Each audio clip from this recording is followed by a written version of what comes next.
A producer for YouTube commentator Friendly Jordies has been arrested, accused of stalking and intimidating Deputy Premier John Barilaro. Christo Lanker was arrested by the Fixated Persons Unit at his home on June 4. Hello, I'm Paul Barry. Welcome to Media Watch. And you may never have heard of Friendly Jordies or its attacks on New South Wales Deputy Premier John Barilaro. But you don't need to have done to be concerned about that dramatic arrest and its message for free speech in this country. Friendly Jordies is a hugely popular YouTube channel fronted by a prankster and comedian, Jordan Shanks. To some, he's a satirist, to others, a savage political commentator, to others, just a brat. Shanks claims he is a journalist. But whatever he is, Friendly Jordies has around 500,000 subscribers and 130 million views for its campaigning content. We were able to expose more corruption than the ABC, 9 Fairfax and the Murdoch press combined. Why? Because we actually want to expose corruption. That Bruz video now has more than 700,000 views. 1 month later, Shanks escalated his attacks after interviewing locals in the rural town of Narandera, accusing Barilaro of pocketing millions of dollars in council funds. It's the same thing as what happens with Putin, where he's just like, I am just president. Yes, I get a little bit more than the American president. Yeah, on the books, off the books, he's richer than fucking Bill Gates. Barilaro denies any wrongdoing and is now suing Shanks and YouTube over those videos in the federal court, claiming they portray him as a corrupt conman who has committed perjury. He's seeking to have the 2 videos deleted, general and aggravated damages, and a court order to prevent Shanks making similar videos in the future.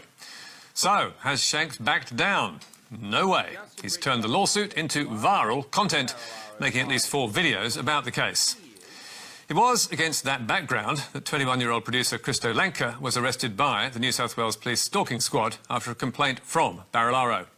As Shanks told it last Monday in a video that now has around 1 million views. On the 4th of June, plainclothes armed officers stormed into my employee's home, violently assaulted his family, nearly killed his dog, pinned him to the ground, handcuffed him and dragged him into an unmarked police car.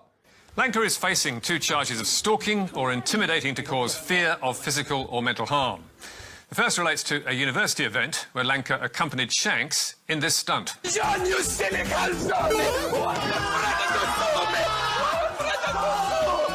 The second relates to this exchange between Lanker and Barilaro after the funeral of rugby league great Bob Fulton. Hey, John. Hey, John. I've got something for you. John, I've got a lawsuit. You're suing my boss. John. Not only were those judged to be stalking and intimidation, but Lanker's arrest was carried out by the Fixated Persons Investigations Unit, set up in the wake of the deadly Lint Cafe siege to prevent acts of violence or terrorism. As former New South Wales DPP Nicholas Cowdery told The Guardian, on its face, this does not seem to be a case for which the Fixated Persons Unit was established. New South Wales Police told The Conversation the unit's focus is supposed to be on people with an obsessive preoccupation who pursue others to an excessive or irrational degree. Whilst everyone's getting angry at the militarised, overhanded police presence in Western Sydney, I say, spare a thought for the cops who are getting so tired of COVID restrictions, so hungry for overseas travel, for adventure. They've decided to bring a bit of the foreign, a bit of the exotic, a bit of Pinochet's Chile, Kim Jong-un's North Korea, or Suharto's Indonesia to Australia. Because the same cops that completely bungled the wrongful arrest of my employee Christo are now having the legal equivalent of a tantrum. Just to show you what a tantrum from the cops looks like, here's a reminder. I tripped over you. No, I didn't. I COVID environment. That's all. What's the legal equivalent, you may ask? Well, because I've been covering the arrest and trial of my employee Christo, the same police force that didn't do anything when the police minister impersonated a cop, fired an illegal machine gun, have attempted to throw me in jail for videos. Ooh! A taste of China without leaving the city. They've been desperate to shut down my coverage of the matter. First, they played some very questionably ethical legal shenanigans, hinting that they were going to serve me for something for weeks, but never serving. Then, at Christo's hearing, springing up with a childishly written application for the court to find me in contempt, whilst I wasn't there. Now, this was a transparent move to deprive me of representation in a hearing almost entirely about me. A motion ex parte, something usually only reserved for the most urgent matters. The cops were arguing that they had to urgently remove my videos about a local court matter, essentially because the video made jokes about cops. Luckily, the magistrate didn't buy the urgency argument, seeing as the video had been up for weeks, and also, surprisingly, the magistrate understood that it isn't contempt of court to opine that a certain cop is a grossly incompetent, stupid, violent, aggressive donut addict. Hey, I'm not gross! But that was just a small part of the fixated person unit's ongoing stay-at-home North Korean holiday experience. Realising that they handily lost the round, they got to work crafting a document. A document which I can only describe as pure genius. A document where they list their own address as New South Wales Police Headquarters, Charles Street, Parramatta. No wonder they sympathise with John's lawyers so much, who seem to have the exact same problem of figuring out location names. I'm so glad these are the same people tasked with catching terrorists. But what is this document? It's a suppression order for a local court matter. Senator Heffernan, over to you. Thank you, Mr Chairman. Mr Attorney General, in recent months, I've put a proposition to the Royal Commission into the institutional treatment of children. And I might say at the outset, I think that commission under Justice McClelland and others, and including Mr Reid, who's just come to the table, are doing an excellent job. And it's pretty heartbreaking to see what's gone on and what's been denied for the last 50 years now being exposed as a reality. It's broken a lot of hearts. I actually want to go to the proposition, Mr Attorney, that we should include in the terms of reference the institution of the law. And I have documents here which the Royal Commission has seen to justify that case, and in fact every Attorney General, from Attorney General Ruddock till now, has seen some of these documents, and they are police documents, and they are very disturbing. In the last 18 months, I've put forward a case which I initiated to remove a judge from the bench in New South Wales, Justice Gary Neal, whose name in the trade was Gorilla in Black Lace. And that succeeded to a point. We're hearing a case against a man who was found guilty of raping siblings and then faced new charges which the judge wouldn't allow the earlier charges to be allowed into the court. During the hearing of the case and from the bench, during the case, said to the court that he thought the law was out of date and that sex for siblings should be now legal and that it shouldn't be illegal for men to have sex with children. And I found that despicable and despising and a complete bias of display from the bench. So having produced a set of documents to the Royal Commission under an order to produce,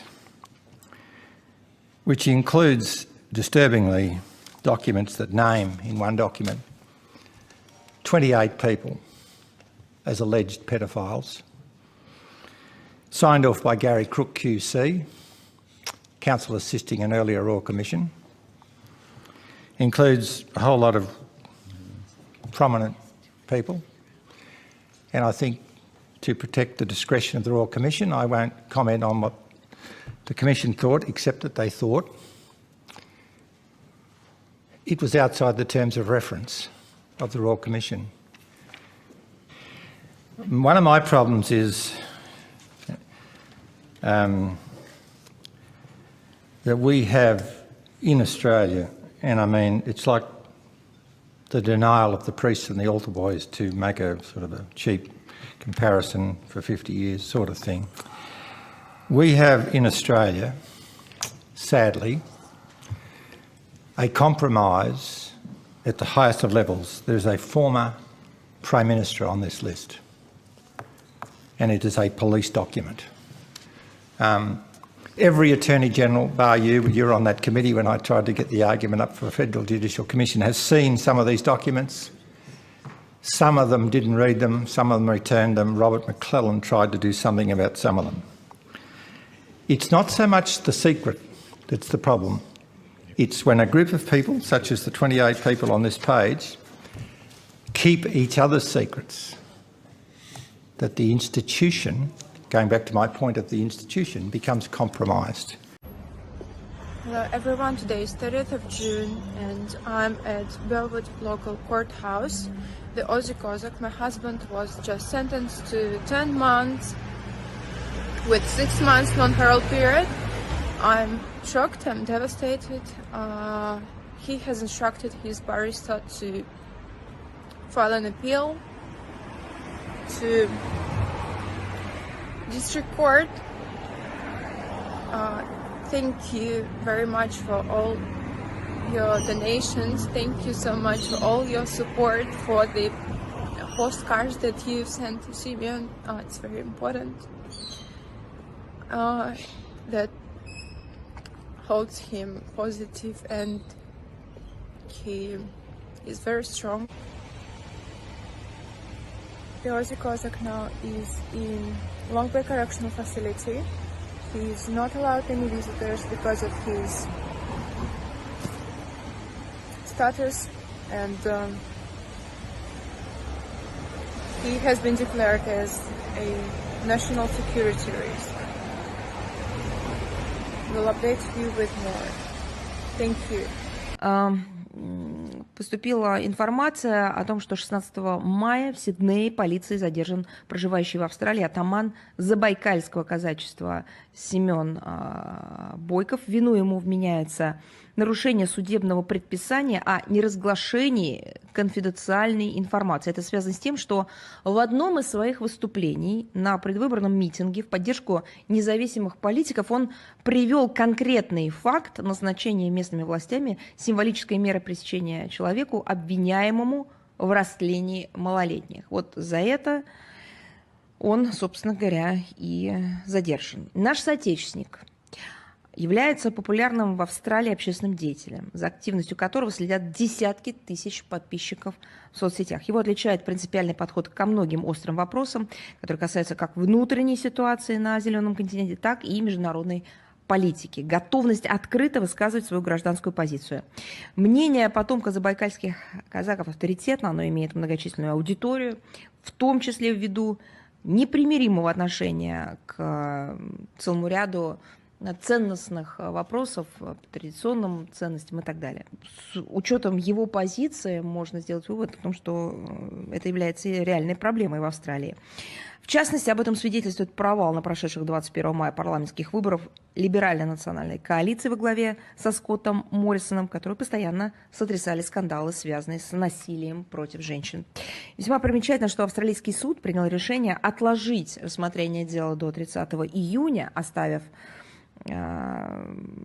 Семена Бойкова до тех пор за решеткой. Явно по политическим мотивам отклонено прошение об освобождении под залог, то есть отказано в стандартной процедуре в англосаксонской системе правосудия. Такая демонстративная жесткость или даже жестокость является совершенно неоправданной и, по-моему, посылает просто неправильный сигнал общественности, ведь места принудительного содержания или лечения надо как раз-таки отправлять тех, против кого он выступал. То есть людей, которые так или иначе замечены, были осуждены или привлечены в связи с насилием над несовершеннолетними, а отнюдь не те, кто их разоблачает. We see in the case of Friendly Jordies producer Kiskonen a coordinated response from the New South Wales Police Force Fixated Persons Investigation Unit. A response to the content put out on YouTube that embarrassed members of government, most notably the New South Wales Deputy Premier John Barilaro. We see a targeted use of force deployed to try and silence a voice of dissent. In the case of Simeon Boykov, aka the Aussie Cossack, he's sentenced to 10 months in jail for violating a suppression order. That is, he was arrested and sentenced for naming an alleged pedophile. His case, to anyone possessing common sense, represents an obvious miscarriage of justice. In both cases, we can see a coordinated response by the arms of the state, a use of police and judicial force to silence men who held a light up to the corruption and criminality of those occupying positions of power within the public realm. In both cases, as shocking as the treatment these men received was, the fall was at least partly cushioned by their public profiles, both having hundreds of thousands of subscribers and an international following. Moreover, they were only embarrassing certain individuals and did not possess knowledge that could shake a line of authority to its very core. We need to ask ourselves, having seen how brazenly heavy-handed the New South Wales arms of policy and justice responded to these men very much in the public eye, how would those same instruments of the state respond to men who not only had much lower public profiles, but actually did possess information that brought legitimate questions as to the state's line of authority?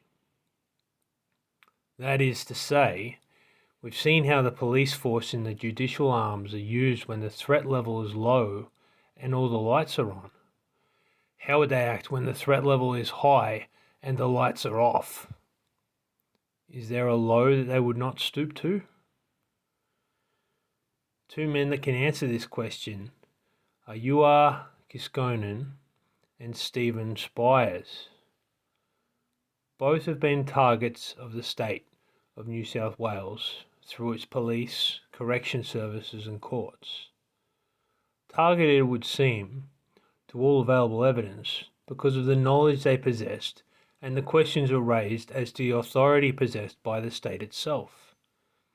Questions raised by their knowledge of crimes carried out by those in power, crimes by way of violations of international conventions on the treatment of prisoners of war, on torture and cruel, inhuman, degrading treatment, as well as mutilation and medical, scientific and biological experimentation. Juha served 12 months for 2 counts of used carriage service to harass and menace. That is, he made videos where police interpreted his comments as threatening, and 2 counts of firearm offences relating to a gel blaster pistol, legal in every state except New South Wales. It remains unclear exactly what prompted the raid on Juha's home, where police discovered the firearm. Stephen served 90 days for recording audio of his own court case before a magistrate. Yes, you heard that correctly. He went to jail for making an audio recording of his own matters. As to the treatment these men received whilst in the state's custody, all I can say is that from what little I've heard, it appears to have been unimaginably harrowing.